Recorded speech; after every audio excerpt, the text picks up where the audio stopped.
Good day to all of you, and God bless all of you too. My name is Dr.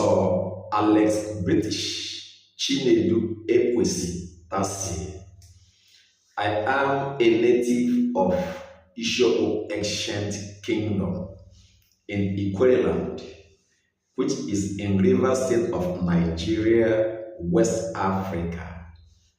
I am a writer, a musician, a filmmaker, a football coach, a historian, and also a multi-dimensional thinker. I am a historian from Ikwerre land who is sufficiently informed about the background history of Ikwerre people. I am a history teacher, especially in Ikwerre historical matters. And I am popularly called Professor of Native Intelligence. I want to use this golden opportunity to greet some of my elder brothers of high repute, of high resource in Ikwerre land. Brothers that I believe in Ikwerre land and in Ikwerre cause. I want to start by greeting Professor Hilary Ward from Igbo community, who is currently a lecturer in the River State University, who was at some point in the past a former rector of School of Arts, I think so, School of Arts, which today is called Captain Elechi Amadi Polytechnics. I want to also greet sincerely an elder brother that I like so much as I like other people, in the person of Dr. C.D. Chukwu from Aboland, who is also currently a teacher with the River State University. I want to sincerely greet Pamsek Chukwunyere Dimpa from Ishoku, who was in the past a former permanent secretary during the administration of the former governor of River State, in the person of Chief Dr. Peter Otonaya Odele. And I also want to greet a big brother in the person of Chief Barrister Lucky C. Weje,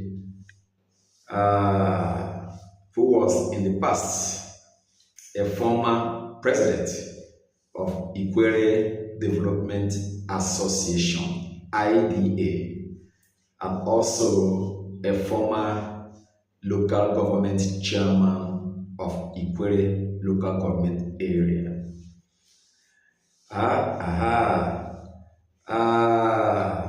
What I have here to talk about is child adoption in the traditional Ikwerre society. Child adoption in the traditional Ikwerre society. Child adoption, as Ikwerre people understand it, is when a man or a woman goes out to purchase, to buy another person's child with money and bring that child into the family. When a man or a woman, for whatever reason, goes out to purchase with money, to buy with money another person's child, and brings that child into the family.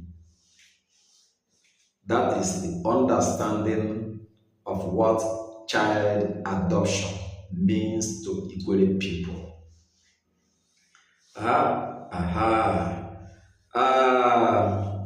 In the traditional Ikwerre society, in the past, child adoption was never part of the life of the people.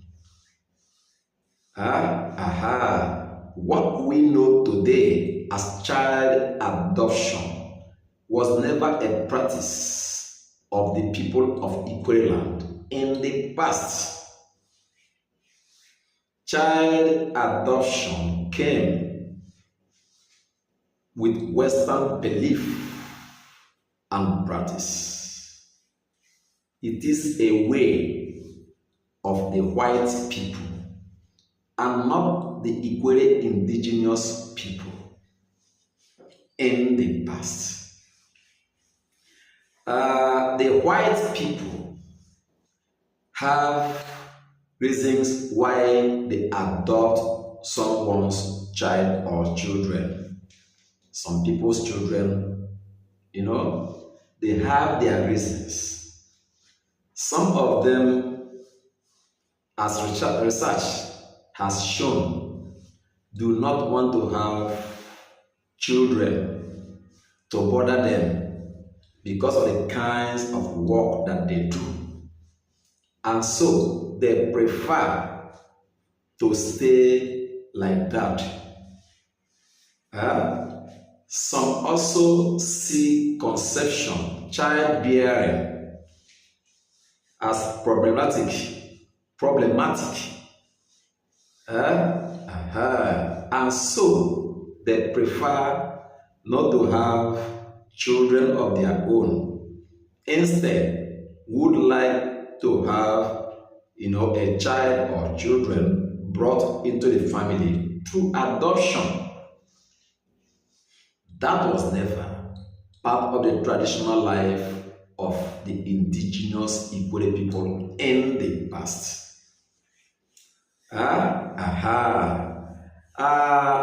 In the past, no Ikwerre person ever brought in any child into his family as an adopted child. That never happened. That was never part of our traditional life. I repeat, no Ikwerre man married brought in a child that he bought with money into his family for whatever reason. That never happened. Traditionally in Ikwerre land, in the past, before what we have today as Western influences and splashes, enveloped many indigenous societies. No man stayed without a child or children in his family. In Ikwerre land, I don't know how other societies outside Ikwerre land practice their own, but traditionally in Ikwerre land, in the past, no man, especially a married man, a man with a family, stayed without a child or children in his family. That was never part of the traditional life of the people. Now, let us take it into phases. Phase 1. If for whatever reason a man married, a man that had a family, was unable to have his own children through his wife or the wives that he had in the past. In this case now, the fault now is the man's fault. That is what I am supposing. In this case, it is not the man's fault. If for whatever reason the man was unable to produce his own children to continue his lineage, what the man did at that time was to allow his wife to be impregnated by another person. The man had no option than to allow his wife to be impregnated by another person.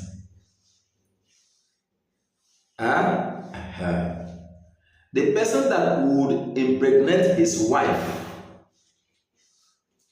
traditionally would not claim the child, because the woman was traditionally tied, married to the man,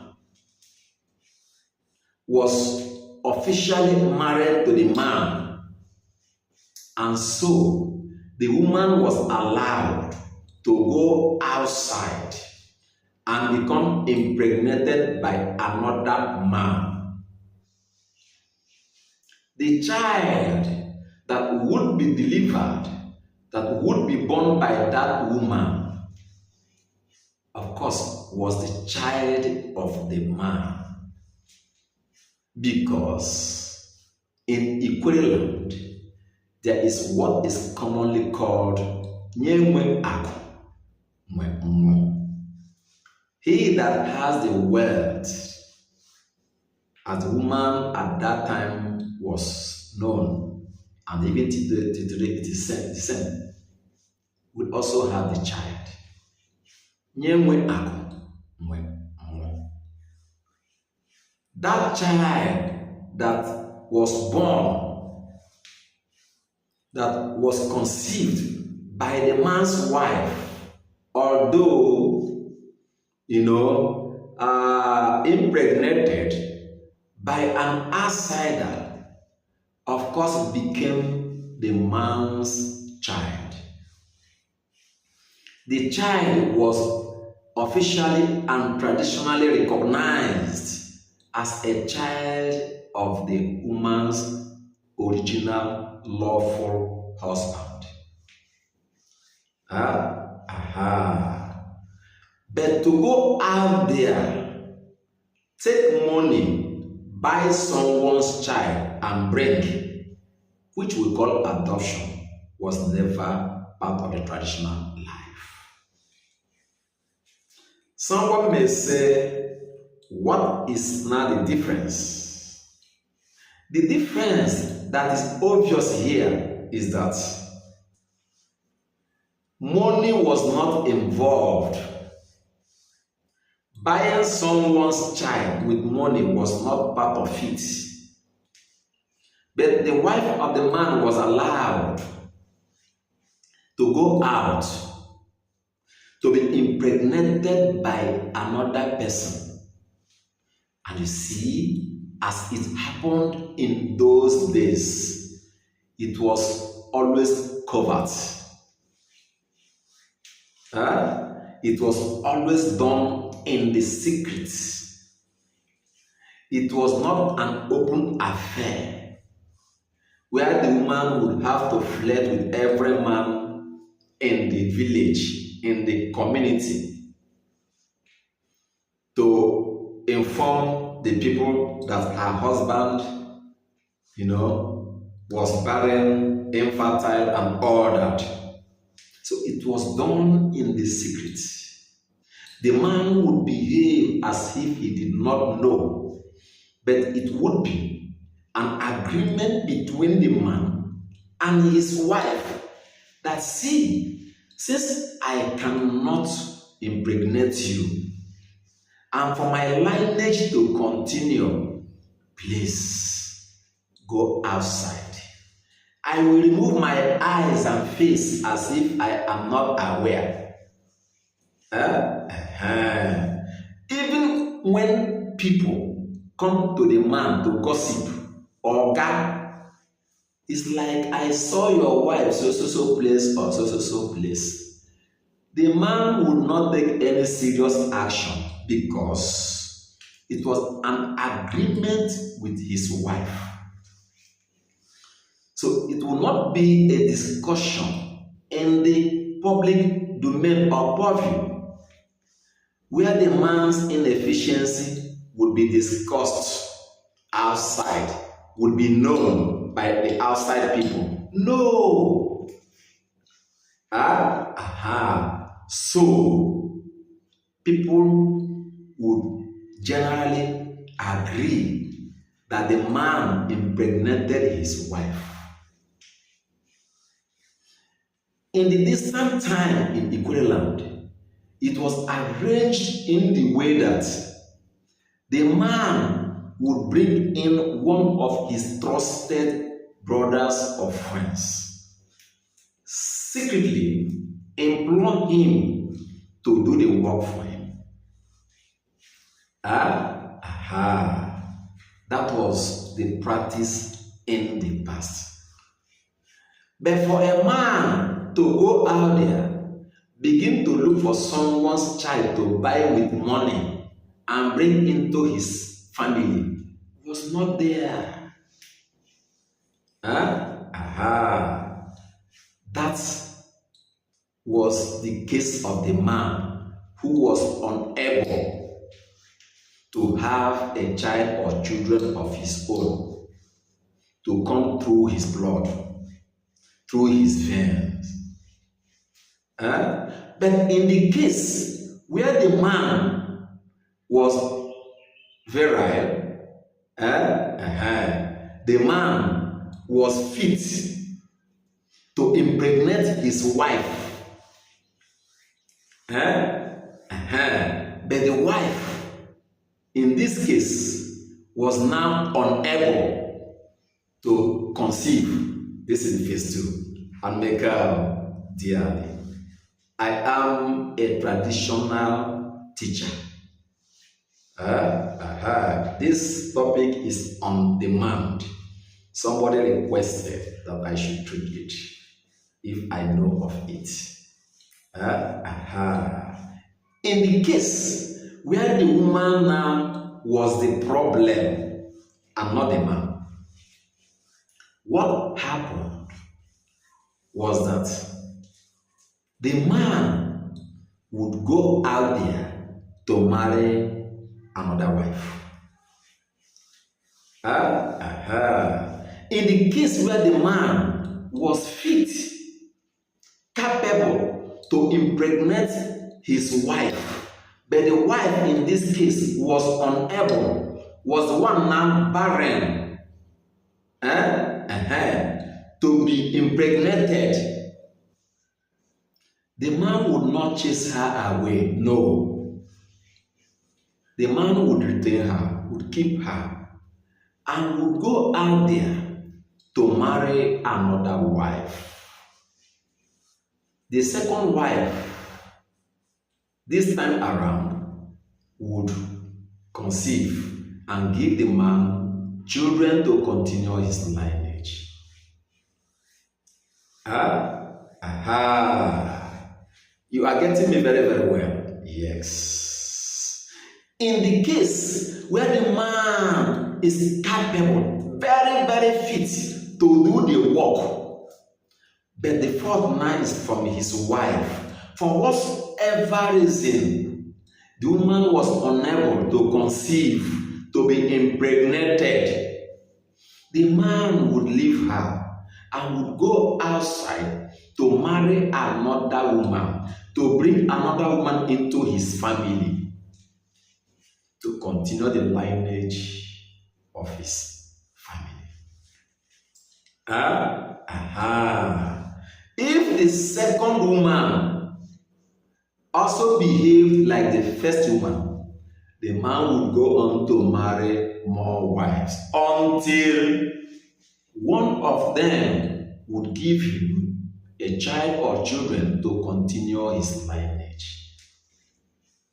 Of course, that was one of the reasons why the people of that era married more than one wife.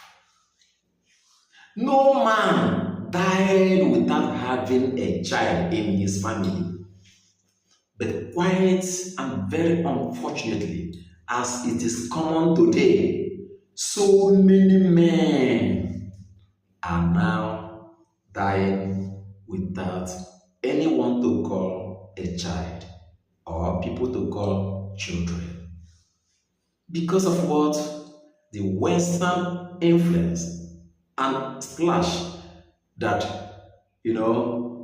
has now come to cover, the African people. Because of the ideologies, the philosophies that are alien, that have affected the traditional people. No man, I repeat, in Ikwerre land, stayed married without a child. No man died without a child. Why?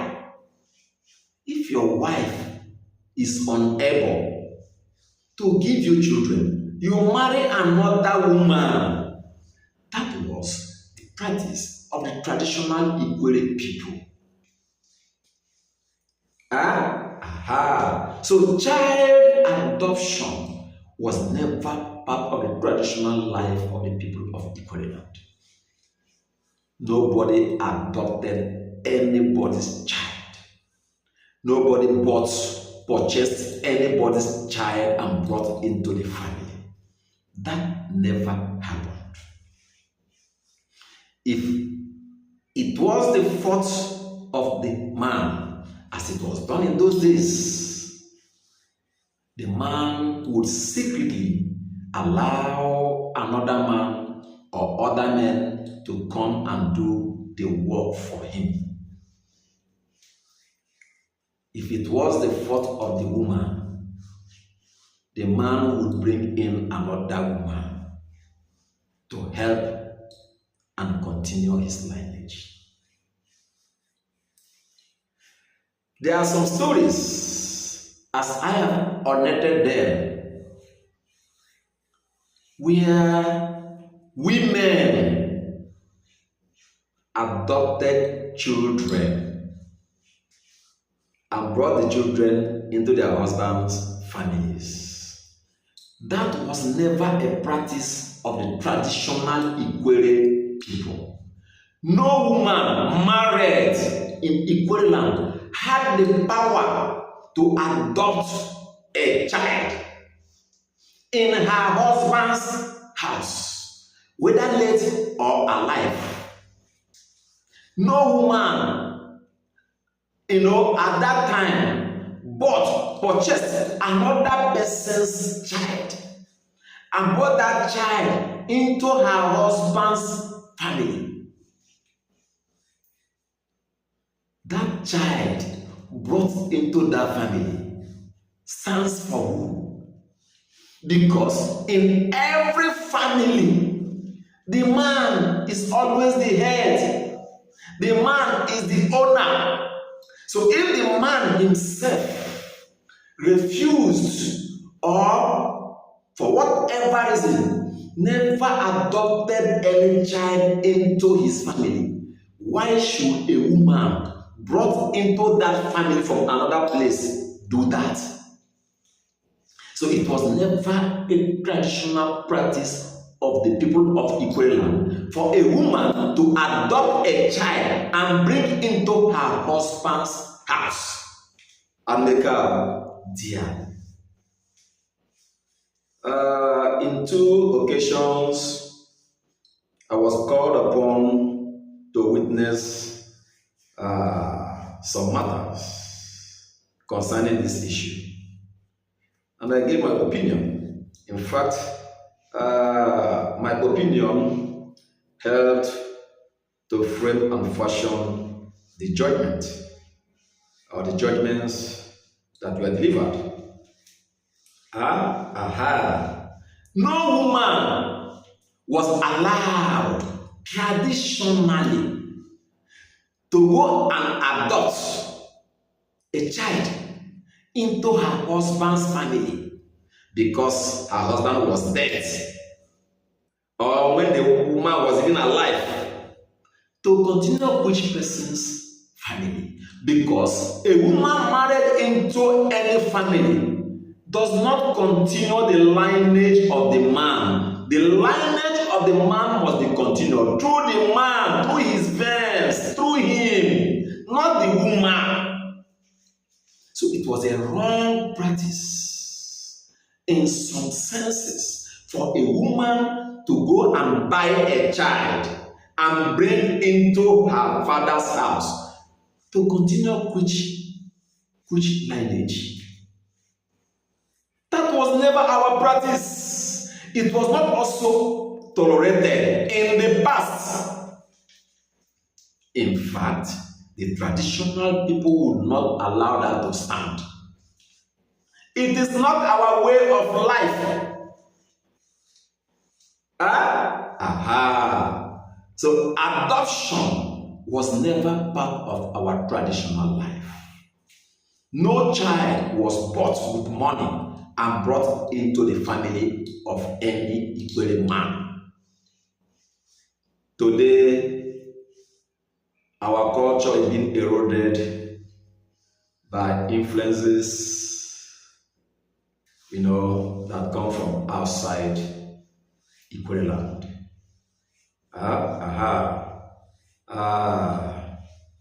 That is where I come to the end of this topic. Child adoption in the traditional Ikwerre society. It was never part of our traditional life for a man or a married woman into a family to adopt any child for whatever reason so far. I remain Dr. Alex British Chinedu Ikwerre Tasie. Remember, I am a proud son of a traditional hunter in Ikwerre land. And as the first child of my father, during his hunting days, I consumed more than 4,000 heads of animals. Ishiano. Because the traditional practice for hunters is that when a man goes out to hunt, in fact, I will treat it in other episodes. I have so many lined up and I want to share them with you. What you just do is share all these informations, that I give to you. All the information that I share them. Don't give them to you. As you finish enjoying, share. What I am discussing are the things that concern Ikwerre people. Share. Let the world know about how we do things. Share. Share. Don't share because of I want to make money. No. My page is an ordinary page. Share the information. Let people know. Share the knowledge. And the car. dearly. In case you want to assist, send me data. It takes, money to always upload big episodes like this that run into minutes. I don't do episodes of small. No, I teach. So when I want to teach, I make it elaborate so that you can understand what I am talking about. Chineke Gosiano, Obranoma. Amen. Amen. Amen.